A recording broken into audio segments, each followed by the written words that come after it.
By the time they get to this point, some developers really want to know what's actually happening in, say, a view-based application. Well, let's take a look at the process here. I'm going to just make a standard new iPhone project. It's a view-based application here, and I'm not going to do anything with it. I'll call this one Lifetime, because I want to explore the process, why it's got so many files in it, what these files are actually doing, and how does your application get from a user touching the icon or running the simulator to actually running some of your code. Now, if you're the kind of developer who really doesn't want to know this and just says, I just want to know where to put my code, that's fine. You don't have to, because you're going to find this quite complex. There's a lot going on here.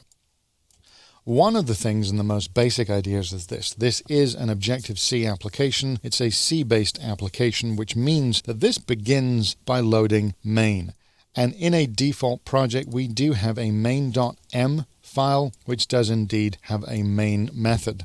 This main method is what is going to be called when somebody clicks the icon for your application, either on the iPhone or on the iPhone simulator. And as a rule, you won't touch main. You're going to leave it alone. The 4 lines in here, for those of you who are interested in what this does, we're setting up an auto-release pool for auto-released objects on line 13.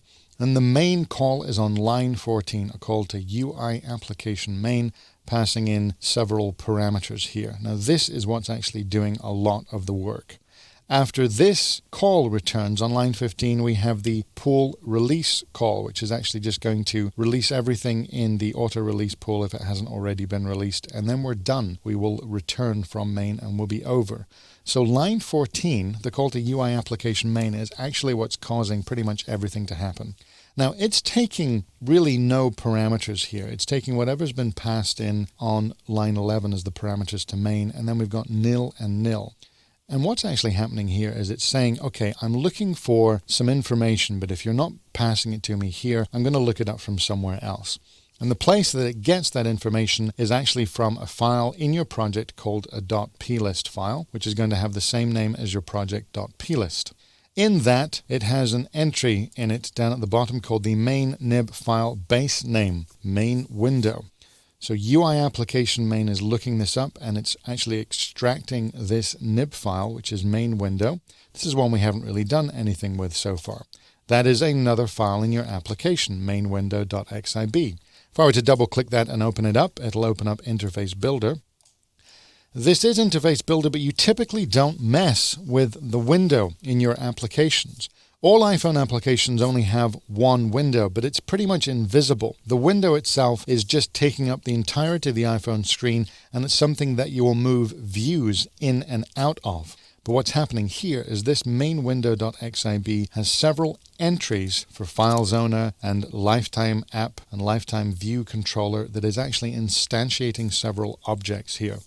I'm going to mouse over one of them here, which is the Lifetime App Delegate, or what's going to be your project name application delegate. This is one of the very important classes in your project, and really what this is linking to, if I click back into Xcode, is the App Delegate class in your project.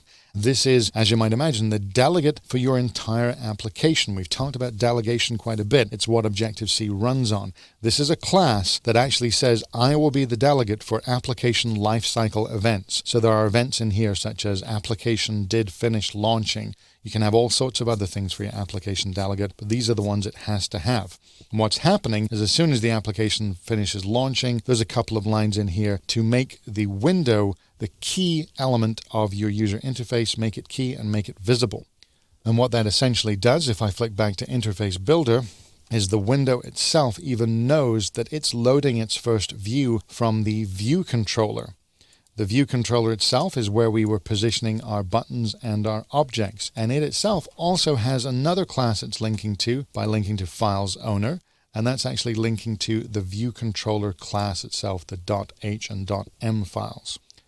This is all happening in the blink of an eye, that somebody taps that application icon and those multiple things get loaded. UI application main is called, it looks up the plist file, it loads in main window, it loads your application delegate, it loads in the first view and the first view controller. And then what's happening is UI application main is setting up an event loop to occur so it can respond to any touches that you're doing on the screen and any other data. Now, if you're finding this just hugely intimidating, I wouldn't be surprised. It's very confusing, and it's not something that you need to memorize at this particular point. But what it is important to know is there's nothing really hidden and behind the scenes. If you know where to look, all this stuff is actually in your application. It's actually very specifically defined, and the order is very explicit in what happens and what gets called and which elements are calling other elements. So there is a very formal process for the lifetime of the application, from how you get from the main method to actually loading up your own views and your own view controllers.